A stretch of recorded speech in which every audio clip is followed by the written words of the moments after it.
नमस्कार, जय Hind to all of you. एक बहुत ही महत्वपूर्ण सेशन आपके लिए लेकर आया हूं। भारत की सुप्रीम कोर्ट, जिसे हम guardian of the fundamental right बोलते हैं, protector of the constitution of India बोलते हैं, हमारी सुप्रीम कोर्ट के अगले मुख्य न्यायमूर्ति चीफ जस्टिस ऑफ इंडिया के रूप में बेटा भूषण रामकृष्ण गवई, इनका अपॉइंटमेंट तय हो चुका है, मोहर लग चुकी है सारे अखबारों में।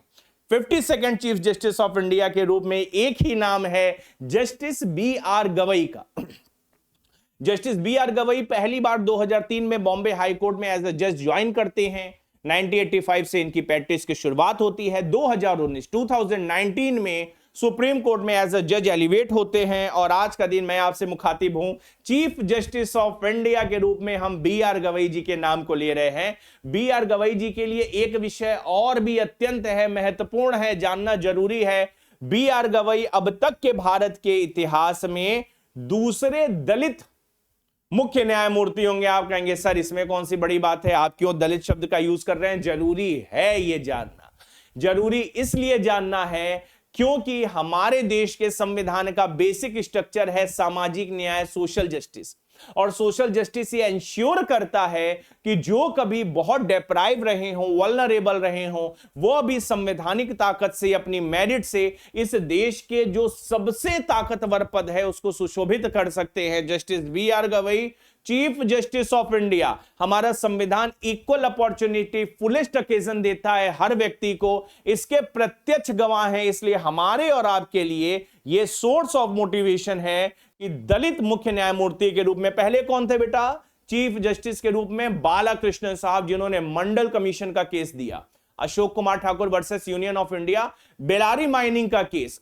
अब जस्टिस बी आर गवई, मैं कोशिश करूंगा इनसे जुड़े 5 महत्वपूर्ण जजमेंट भी आपके साथ रेफर करूं। चलो मैं आगे बढ़ता हूं। जस्टिस बी आर गवई के रूप में, चीफ जस्टिस ऑफ इंडिया के कार्यालय के रूप में कुछ इंपॉर्टेंट फैक्ट आपसे शेयर करता हूं, आपके एग्जामिनेशन के लिए वो बहुत महत्वपूर्ण होगा।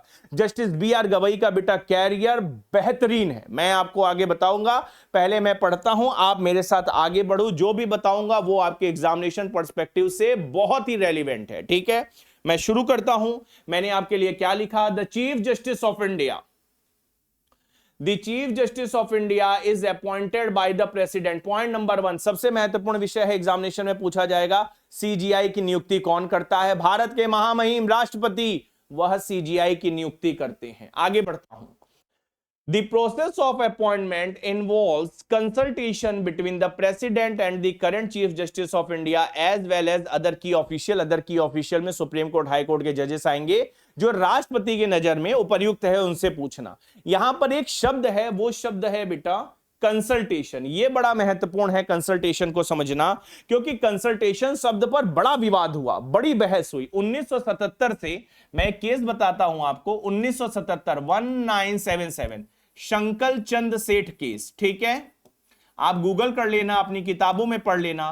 शंकर चंद सेठ केस से 1999 में जब थर्ड जजेस केस आया इन रे प्रेसिडेंशियल रेफरेंस के रूप में, supreme Court Advocate on Record Association versus union of India 1999 में, जिससे कोलेजियम व्यवस्था निकली। 1977 से 1999 तक बेटा इस शब्द पर चर्चा हुई और अंतोगत्वा यह फैसला हुआ, अंतोगत्वा इस व्यवस्था को जन्म दिया गया कि भारत के जो मुख्य न्यायमूर्ति होंगे, जब प्रेसिडेंट ऑफ इंडिया उनका अपॉइंटमेंट करेगा तो वह कंसल्ट करेगा। ये इसकी एब्सोल्यूट पावर नहीं है, ये इसकी डिस्क्रिशनरी पावर नहीं है, अपितु ये पावर कंसल्टेशन के साथ एक्सरसाइज की जाएगी, ठीक है? इतना आपको समझ में आया?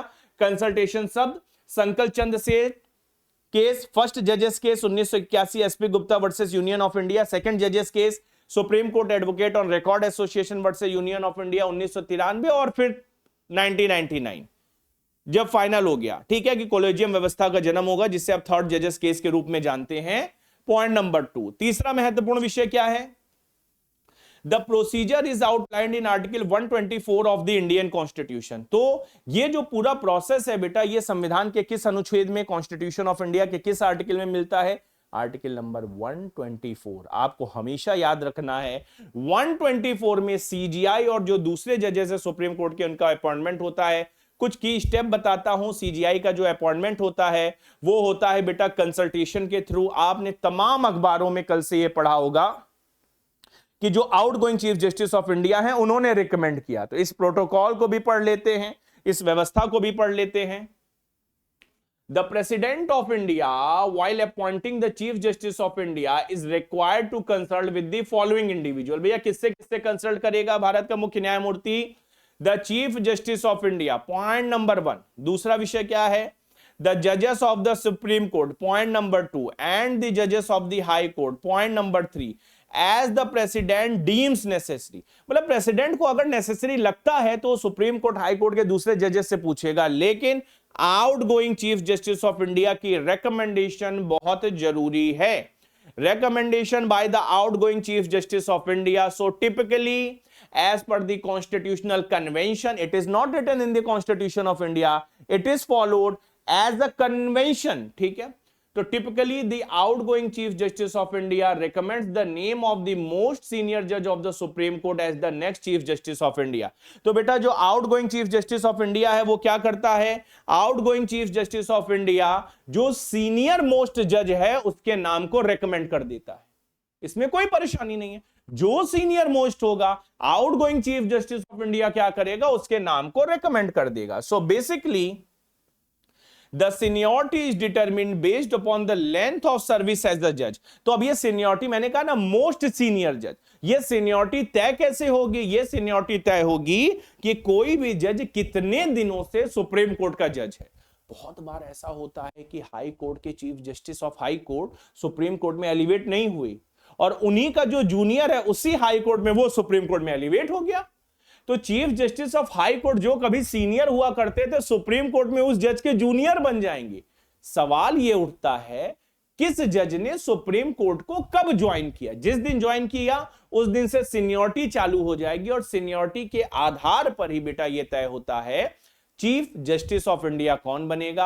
आप अगर जाएंगे एससीसी ऑब्जर्वर वगैरह की साइट पर, सुप्रीम कोर्ट के साइट पर, तो आने वाले 7, 8, 9 जो होने वाले चीफ जस्टिस ऑफ इंडिया हैं उनका नाम आपको दिख जाएगा, क्योंकि पहले से पता है, एक कन्वेंशन है कि जो सीनियर मोस्ट रहेगा वो क्या बनेगा? वह चीफ जस्टिस ऑफ इंडिया बन जाएगा। तो आपको हमेशा याद रखना है इस कन्वेंशन को, आपको याद रखना है ये कन्वेंशन संविधान में कहीं लिखा हुआ नहीं है। आपको हमेशा याद रखना है कि सीनियरिटी कैलकुलेट कैसे होती है। ये 2-3 बड़े आसान विषय हैं। ठीक है, मैं आगे बढ़ता हूं। तो ये जो प्रेसिडेंट का डिसीजन है बेटा, ये एब्सोल्यूट नहीं माना जाता कि भाई प्रेसिडेंट अपॉइंट कर रहा है आर्टिकल 124 में, लेकिन प्रेसिडेंट की पावर एब्सोल्यूट नहीं है, वो हमेशा कंसल्ट करेंगे। अभी महामहिम महिला हैं तो हम कहेंगे वो हमेशा कंसल्ट करेंगी।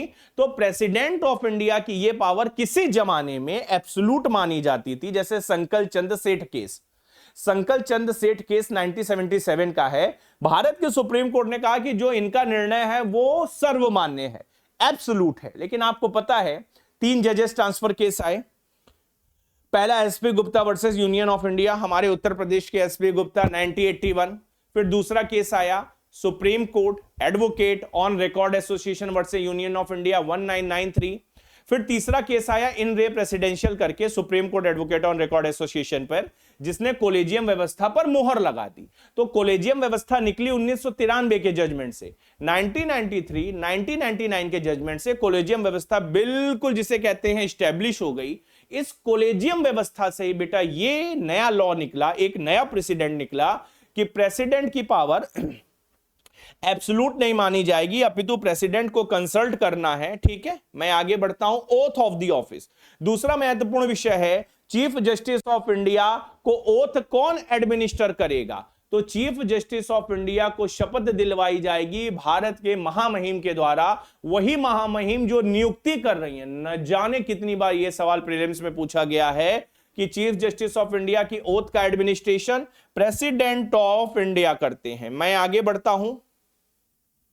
Top 5 judgements of honourable justice B R. Gavai, ये आपके लिए जानना इसलिए महत्वपूर्ण है बेटा क्योंकि जैसा मैंने आपसे पहले कहा कि पहले दलित मुख्य न्यायमूर्ति, मैंने कहा मंडल कमीशन का ऐतिहासिक case Ashok Kumar Thakur versus union of India, Bellary mining, Sanjay Dutt, हम जानते हैं ना, रिकॉग्नाइज करते हैं ना। मैं आज जो 5 जजमेंट बी.आर. गवई का बताने वाला हूं, आप भी जस्टिस बी.आर. गवई को हमेशा याद रखेंगे। याद रखना बी आर गवई जी का जो कार्यकाल है 2003 से 2019 तक, उन्होंने संवैधानिक मर्यादाओं का पालन करते हुए हमेशा ऐसे निर्णय दिए हैं जो कमजोर वर्ग को प्रोटेक्ट करते हैं, जो डिप्राइव्ड वर्ग को प्रोटेक्ट करते हैं। तो चलो मेरे साथ पढ़ो टॉप मेरी नजर में वो महत्वपूर्ण इंपॉर्टेंट जजमेंट जो justice B R Gavai ji के कलम से निकले। Point number 1, bulldozer demolition and the rule of law, November 2024। आप सबने इसके बारे में सुना होगा, ठीक है। जो बुलडोजर वाली कार्रवाई होती है, जस्टिस बी आर गवई के नेतृत्व में भारत के सुप्रीम कोर्ट बुलडोजर कार्रवाई पर क्या कहती है, मैं पढ़ता हूं, आप मेरे साथ इसे दोहराएंगे। In this landmark ruling, Justice Gavai strongly condemned the practice of bulldozer justice where properties were demolished without due process, often targeting individuals simply accused or convicted of crime. Supreme court ने कहा कि bulldozer की कार्रवाई अवैध है। Supreme court ने कहा कि ऐसी कार्रवाई, त्वरित कार्रवाई असंवैधानिक मानी जाएगी, और यदि कोई भी कार्रवाई की जाती है तो it should be done as per the policy of law, क्योंकि इस देश में गवर्नमेंट ऑफ लॉ है, गवर्नमेंट ऑफ मैन नहीं है। जस्टिस बी आर गवई कहते हैं, no citizen shall lose their home और property without a fair hearing and a lawful order from the judiciary, justice Gavai said. आप बताइए यह जजमेंट कमजोरों को प्रोटेक्ट करता है कि नहीं? आप कहेंगे सर बिल्कुल करता है। Moving forward to the second judgement which came in August 2024, sub classification of the schedule caste and schedule tribe for reservation. Justice Gavai की कलम से एक और सामाजिक न्याय का जजमेंट निकलता है जो क्रीमी लेयर को बेटा रिकॉग्नाइज करता है। जस्टिस बी आर गवई क्या कहते हैं, in a significant case regarding affirmative action, justice Gavai upheld the sub classification of schedule caste and schedule tribe for the purpose of reservation. Justice B R Gavai कहते हैं कि एससी को reservation मिलना चाहिए, ST को रिजर्वेशन मिलना चाहिए, लेकिन एससी एसटी कम्युनिटी में भी क्रीमी लेयर का सिद्धांत लागू होना चाहिए। अगर कोई व्यक्ति क्रीमी लेयर है तो उसके बच्चों को क्यों रिजर्वेशन मिले? जो बात Indira Sahni versus union of India में कही गई, मंडल कमीशन के पहले केस में कही गई, वो सामाजिक न्याय से जुड़ी हुई बात थी। जस्टिस बी आर गवई की आप सोच देखिए, जस्टिस बालाकृष्णन ने भी 2006 में कहा था कब तक देंगे रिजर्वेशन, अगर बहुत ज्यादा आरक्षण देंगे तो यह देश टूट जाएगा, बिखर जाएगा, इसलिए रिजर्वेशन को खत्म करना पड़ेगा। लेकिन जब तक हमारे चश्मे के आगे लगा है जाति, जब तक हमारे चश्मे के आगे जाति का रंग लगा है, जस्टिस बालाकृष्णन कहते हैं रिजर्वेशन तब तक देना पड़ेगा। उसी मूल भावना को जस्टिस बी आर गवई आगे बढ़ाते हैं कि अगर एससी एसटी को रिजर्वेशन देना है तो उसमें क्रीमी लेयर की पहचान करो। तो अगर अफर्मेटिव एक्शन लेना है तो अफर्मेटिव एक्शन बेटा डिस्ट्रीब्यूटिव जस्टिस के साथ होना चाहिए। जो आगे बढ़ गया, जो सशक्त हो गया, उसे रिजर्वेशन नहीं मिलना चाहिए। हाउएवर सरकार नहीं तैयार, सरकार अभी भी डर रही है, लेकिन जस्टिस बी आर गवई जी का जो नजरिया है संविधान के प्रति वो बिल्कुल स्पष्ट है, डिस्ट्रीब्यूटिव जस्टिस। ठीक है, आगे बढ़ते हैं। तीसरा जजमेंट, Kancha Gachibowli forest area protection, April 2025। Justice Gavai ji की कलम से एक बेहतरीन जजमेंट एनवायरमेंट प्रोटेक्शन के लिए निकलता है। Justice Gavai led a bench that intervened in the case of deforestation in the Kancha Gachibowli forest near the University of Hyderabad. He remarked, आप पढ़िए जस्टिस गवई जी के ऑब्जर्वेशन को, आपको लगेगा उनका चीफ जस्टिस ऑफ इंडिया का कार्यकाल भारत और संविधान के लिए बहुत ही मजबूत और बहुत ही प्रभावी कार्यकाल होने जा रहा है। Justice B R Gavai ji कहते हैं, for ecology protection, environment protection, nature does not belong to us, we belong to nature. The destruction of our forest is not merely an environmental issue but a moral and constitutional one. The court must act as a guardian of environment, ensuring that future generation inherit a planet that is capable of sustaining life. तो जो Rio de Janeiro का गोल है ना, जो दुनिया भर के convention का गोल है कि हमें सस्टेनेबल डेवलपमेंट के साथ आगे बढ़ना है, जस्टिस बी आर गवई की कलम से एक ऐसा जजमेंट निकला जो राइट टू क्लीन एनवायरनमेंट को और मजबूती प्रदान करता है। बहुत महत्वपूर्ण जजमेंट है, बिल्कुल लेटेस्ट है, आपको इसे जरूर पढ़ना चाहिए। 2024, अपहोल्डिंग सब classification of SC and ST for reservation. Justice Gavai बेटा कॉन्स्टिट्यूशनैलिटी ऑफ सब classification with in SC ST के कैटेगरी पर चर्चा करते हैं और जैसा मैंने आपसे पहले कहा, वो एम्फेसाइज करते हैं कि हमें आइडेंटिफाई करना है कि इस समाज में मजबूत कौन, इस समाज में आगे कौन। यदि रिजर्वेशन से, यदि आरक्षण से कोई वर्ग आगे बढ़ गया है तो अब जरूरत है उसी वर्ग के जो और पिछड़े लोग हैं उनकी पहचान करने की, और जो पीछे रह गए हैं उस पंक्ति में, जब मतलब बेनिफिट मिल रहा है तो बेनिफिट मिलने वाली पंक्ति में जो लोग पीछे रह गए हैं, कंपेंसेटरी ज्यूरिस्प्रूडेंस में उन्हें आगे लेकर आया जाए, उनको न्याय दिया जाए। अगर बेनिफिट केवल उन लोगों को दिया गया जो परंपरागत एक जाति में जन्म ले रहे हैं, तब भी अन्याय होगा। जस्टिस बी आर गवई अपने जजमेंट में डॉक्टर बी आर अंबेडकर को कोट करते हुए कहते हैं, he cited doctor B R Ambedkar a vision that political democracy cannot endure without a foundation of social democracy, underscoring the importance of the equal distribution of opportunity। Justice B R Gavai कहते हैं कि यदि हम political democracy की बात करते हैं, political justice की बात करते हैं, वह सोशल जस्टिस के बगैर अधूरा है। और directive principle of state policy Bharat की सरकार को, राज्य की सरकार को, स्टेट को, पंचायत को, म्युनिसिपैलिटी को क्या कहती है कि हमें प्रयास करना है, हमें एंडेवर करना है to strive toward that excellence, जहां पर बेटा डिस्ट्रीब्यूशन ऑफ अपॉर्चुनिटी हो, इक्वल डिस्ट्रीब्यूशन ऑफ वेल्थ हो। आप बताओ, अगर आप मेरे साथ जस्टिस बी आर गवई के कुछ महत्वपूर्ण जजमेंट्स को पढ़ रहे हो तो आपको गर्व होना चाहिए जस्टिस बी आर गवई पर।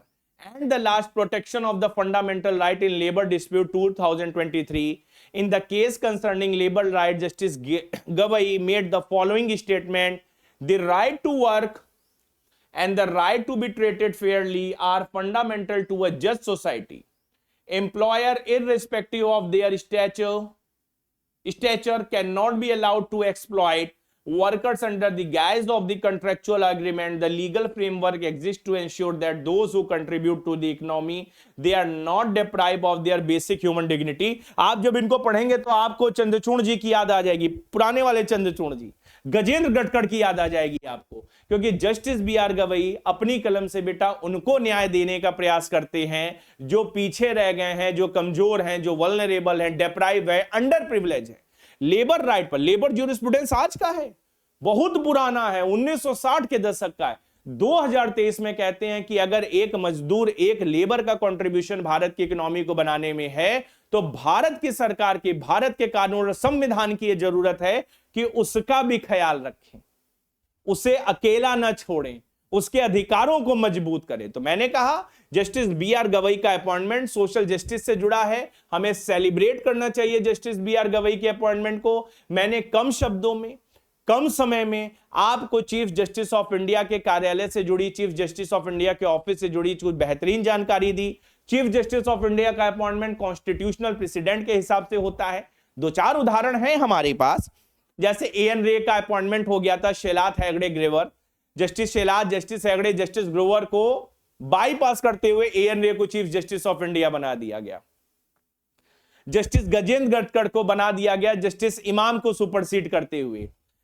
ये हमारे जस्टिस खन्ना को सुपरसीड करते हुए बना दिया गया था चीफ जस्टिस। तो कुछ उदाहरण हैं हमारे पास, ठीक है ना। एमएच बेग, नाम नहीं याद आ रहा था, justice M H Beg, justice H R Khanna 1977 में उनको सुपरसीड किया गया। लेकिन अब तय है जो सीनियर होगा वही चीफ जस्टिस ऑफ इंडिया बनेगा। चीफ जस्टिस ऑफ इंडिया का कार्यालय भारत के संविधान के लिए बहुत महत्वपूर्ण है। आप मुझे कमेंट सेक्शन में बताएंगे, मेरे टेलीग्राम पर बताएंगे आपको आज का सेशन कैसा लगा। Justice B R Gavai, the next chief justice of India, the 52nd chief justice of India. इसी के साथ मैं अपनी वाणी को विराम देता हूं, फिर मिलूंगा संविधान के दूसरे मुद्दे पर, संविधान पर आपको मजबूत करूंगा। जय हिंद, जय भारत।